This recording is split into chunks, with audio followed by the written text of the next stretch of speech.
अब दोबारा समय आ गया है कि भारत का अन्न, भारत की औषधियां, भारत का दूध, भारत का दही, भारत का घी, भारत की शहद प्रीमियम दाम पर जो है ना इंटरनेशनल मार्केट में बिकेंगी।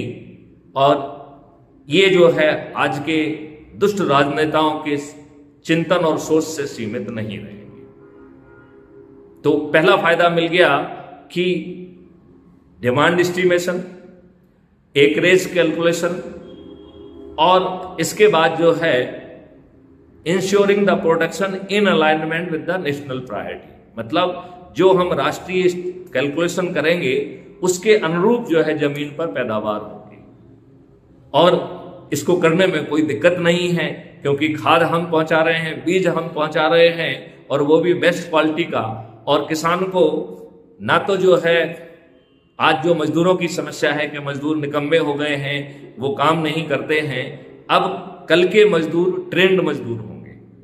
कल के मजदूर जो है वो गाड़ियों में बैठ के जाएंगे।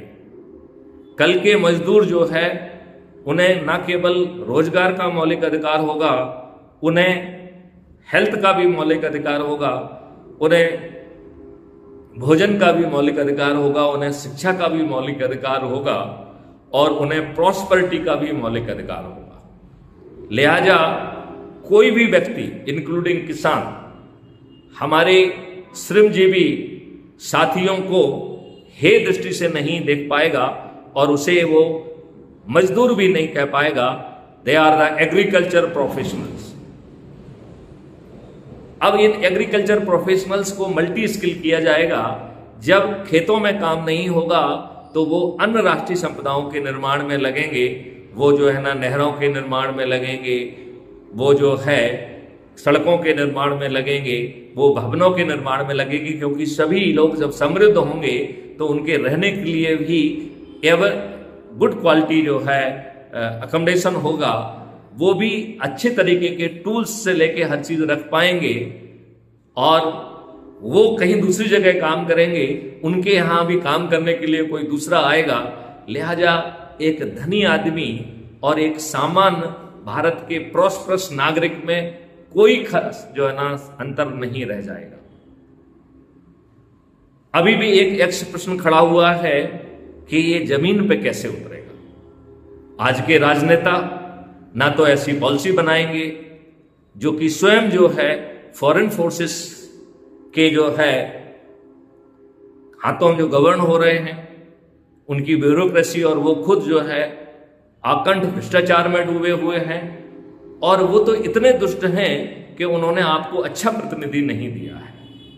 आप देखिए सभी राजनीतिक पार्टियां जाति, धर्म, संप्रदाय और संकीर्ण राजनीति के गुणाभाग में उम्मीदवारों को चुनती हैं, और यदि वो बाहुबली हों, धनबली हों और अपराधी हों तो सोने में सुहागा है। यह दुष्ट राजनीतिक पार्टियां फिर अपराध करके जीतती हैं। वो झूठी फ्रीबी, दारू, साड़ी और धन के एवज में वोट खरीदती हैं, और करोड़ों रुपए खर्च करने वाले लोग, ये दुर्भाग्य का विषय है कि हम अपने आप को डेमोक्रेट कहते हैं, डेमोक्रेसी कहते हैं, जिनके वोट से ये राजनेता जीतते हैं उन्हें रिप्रेजेंट नहीं करते हैं। ये पार्टी के बंधुआ मजदूर हैं, पार्टी भी से बंधे हुए एकदम ही कमजोर प्राणी हैं। लिहाजा ये जो भी बात कह रहे हैं, इस ढांचे को जमीन पर उतारने के लिए हमें नियम, कानून, सिस्टम, टेक्नोलॉजी सभी को परोसने की जो व्यवस्था है वो पार्लियामेंट से लेके आना पड़ेगी। और ये लोग जो है, ये दुष्ट लोग आपको अच्छी व्यवस्था नहीं देंगे। जैसे इन्होंने 1860 के नियमों को अभी 2023-2024 में बदला है, ये अत्यंत लज्जा और शर्म की बात है। It is old wine in the new bottle. इन्होंने एक बहुत सुंदर अवसर खो दिया है, और कानून की आत्मा नहीं बदली है जो आगे चल के बदलेगी। अब सवाल उठता है कि क्या ये राजनेता इस मॉडल को जमीन पर उतरने देंगे? जी हां, उतरने देंगे। लेकिन उसके लिए हमें उन्हें खुदा नहीं बनाना पड़ेगा, उन्हें पिटीशन नहीं लगाना होगी, उनके पास जाके उन्हें फूल मालाएं नहीं पहनाएंगे, बल्कि इसके लिए हमें crime free Bharat mission YouTube channel को सब्सक्राइब करना होगा। हमें हर मैसेज में, हर यूट्यूब चैनल के वीडियो के डिस्क्रिप्शन बॉक्स में crime free Bharat mission app को डाउनलोड करने की लिंक दी गई है। मेरी दूसरी प्रार्थना है कि उस ऐप को डाउनलोड कर लीजिए।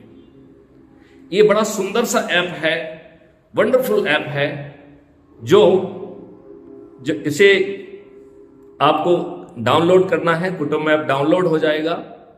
जिस लिंक से आप डाउनलोड करेंगे वो उस व्यक्ति का नाम रेफरेंस में आ जाएगा और उसे 100 नंबर भी मिलेंगे। लिहाजा आपको ऐप डाउनलोड करके अपना फोटो डालना है, अपने बारे में 2-4 लाइन लिखना है और जिस एरिया में आप रहते हैं उसका एरिया पिन कोड डाल के जैसे ही आप सबमिट करेंगे, आपको जान के अच्छा लगेगा कि ये ऐप इतना ताकतवर है कि ये आपका ऑटो आइडेंटिटी कार्ड तत्काल जारी करता है और आपको अपना identity card, auto generated identity card अपने ऐप के ही, यदि आप प्रोफाइल में जाएंगे और प्रोफाइल को क्लिक करके उसमें जाएंगे तो सबसे पहले आपका आइडेंटिटी कार्ड दिखेगा, जिसे आप, उसमें 4 लिंक हैं। सबसे नीचे डाउनलोड है, तो डाउनलोड पर यदि आप क्लिक करेंगे तो आपका फोटो आइडेंटिटी कार्ड आपकी गैलरी में सेव हो जाएगा।